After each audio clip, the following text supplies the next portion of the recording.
आज की drug is called डिपैग्लिफ्लोजिन। डिपैग्लिफ्लोजिन क्या करती है और इसकी क्या फार्माकोलॉजी है, इसको जानने के लिए इस वीडियो को पूरा का पूरा देखिए। एंड पर कोई क्वेश्चन होता हो कमेंट सेक्शन में जरूर पूछिए। वीडियो को लाइक करें, कमेंट करें, शेयर करें और सब्सक्राइब करें। अब आपके पास ये कौन सी डोजेज फॉर्म में आती है? टैबलेट में 5 mg और 10 mg। और ये करती क्या है, किस तरीके का मैकेनिज्म है? So it is a sodium glucose transporter inhibitor, यानी ये एक ट्रांसपोर्टर होता है, उसको ब्लॉक कर देती है ये ड्रग। तो ये क्या है? ये ट्रांसपोर्टर हमारे पास किडनी में पड़ा है, प्रॉक्सिमल रीनल ट्यूब्यूल्स, किडनी के अंदर।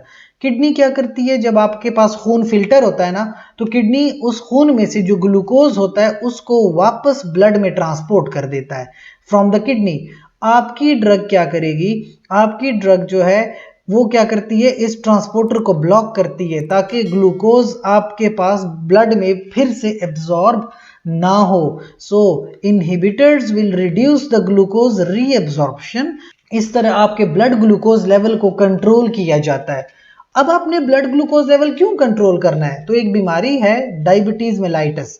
डायबिटीज मेलाइटिस में आपका ब्लड ग्लूकोज लेवल बहुत ज़्यादा बढ़ जाता है, और ख़ास करके टाइप 2 डायबिटीज मेलाइटिस में क्या होता है कि आपका इंसुलिन लेवल तो नॉर्मल है, लेकिन ग्लूकोज आपके मसल्स में स्टोर नहीं हो पाती। इस वजह से आपके ब्लड में बहुत ज़्यादा रहती है, और आपने क्या करना है, उस एक्स्ट्रा ग्लूकोज को अपने ब्लड से रिमूव करना है। तो वो जब एक्स्ट्रा ग्लूकोज जाएगी आपके किडनीज में, तो किडनी वापस उस ग्लूकोज को फिल्टर ना करें, बल्कि उसको यूरिन के अंदर बॉडी से एक्सक्रीट कर लिया जाए।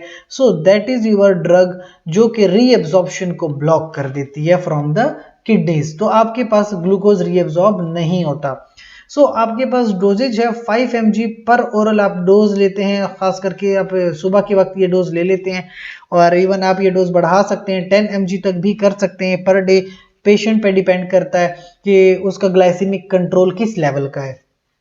इसके अलावा क्या क्या साइड इफेक्ट्स हो सकते हैं? सबसे पहली बात तो ये, जिन लोगों को रीनल इम्पेयरमेंट है ना, उनको थोड़ी डोज एडजस्टमेंट करनी पड़ती है। ओवरऑल अगर आप देखें, जिनकी उम्र 65 साल से ज़्यादा हो गई है, या जिनका जो GFR यानी किडनी का जो फंक्शन है उस पर डिपेंड करता है। इसके अलावा उम्र 65 साल से अगर आपकी ज़्यादा है और GFR जो है आपका थोड़ा कम है या थोड़ा ज़्यादा है, तो आप डोज को एडजस्ट करते हो। फिर फीमेल जेनिटल माइकोटिक इन्फेक्शंस हो सकते हैं, फंगल इन्फेक्शंस के चांसेस बढ़ जाती हैं। नेजोफेरेंजाइटिस, यूरिनरी ट्रैक इन्फेक्शन, इस तरह की प्रॉब्लम्स हो सकती हैं। But this drug is very useful in diabetes. आपके पास मुख्तलिफ ब्रांड्स में अवेलेबल है, लेकिन ऐसी ड्रग्स डॉक्टर के मशवरे के मुताबिक इस्तेमाल की जाती हैं। जिस तरह वो आपको कहेगा उस तरह आप अपने ग्लूकोज को मेंटेन रखेंगे। लिहाजा ये वीडियो एक एजुकेशनल पर्पज के लिए है। लाइक करें, कमेंट करें, शेयर करें, सब्सक्राइब करें।